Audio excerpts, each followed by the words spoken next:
برنامه اخباری آزادی را ادامه می‌دیم. یک سال پیش در شهر خوروغ ولایت مختار کوهستان بدخشان تجمع اعتراضی آغاز شد که بعداً موج آن تا ناحیه روشان رسید. مقامات به این تظاهرات با اعلان عملیاتی به گفته‌شان ضد تروریستی پاسخ دادند. در نتیجه 10 نفر کشته و صدها تن بازداشت و به مهلت‌های طولانی زندانی شدند. همین مقدار دیگر از ترس تعقیب تاجیکستان را ترک کردند. حادثه چی شروع شد و با گذشت یک سال تا کجا پوره و عادلانه تحقیق گردیده است؟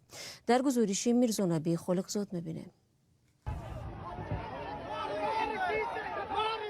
اعتراض ساکنان در شهر خوروغ و روشان بدخشان.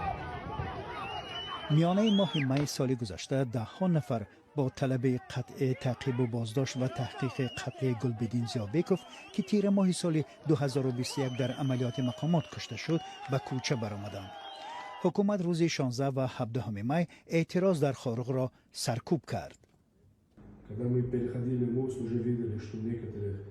وقتی که ما تا پل بوین رسیدیم الکی دیدیم که بسیاری از اشتراک کنندگان تظاهرات را که الکی زخمی شدند به ماشین سوار کرده به جایهای امن می‌کشاندند. بعضی ها را به مرکز طبی که در آن محله وجود دارد می‌بردند.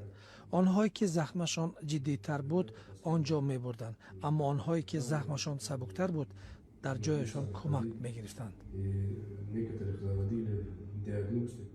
زمیر نظرشویو ساکن 31 ساله محله گلکن خوروغ از اولین اعتراضگرانی بود که شام 16 می جان باخت.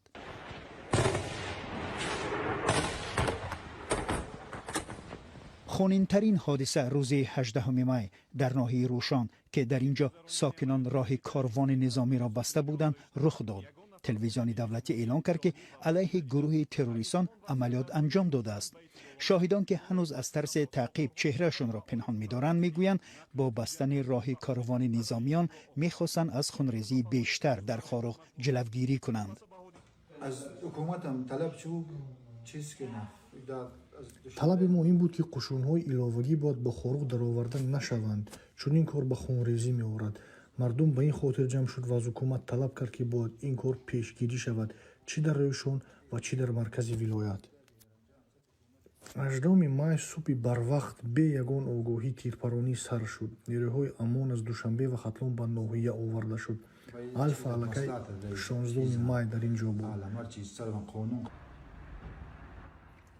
سازمان‌های بین المللی حکومت را برای سرکوب اعتراضگران در خوروغ و روشان تنقید کردند. از تاجیکستان طلب تحقیق عادلانه حادثه ها را کردند.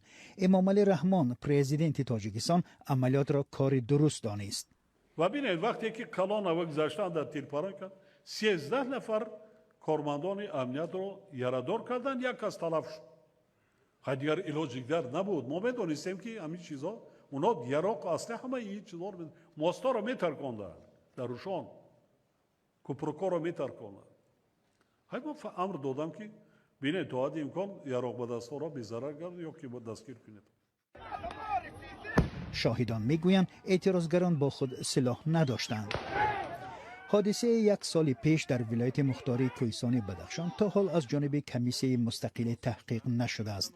مقامات گفتند در این حادثه 16 نفر کشته شده است. سازمان ملل تعداد قربانیان را تا 40 نفر گفت. رادیو آزادی اسم 34 کشته شده را آشکار کرد که از 30 تا 57 ساله بودند.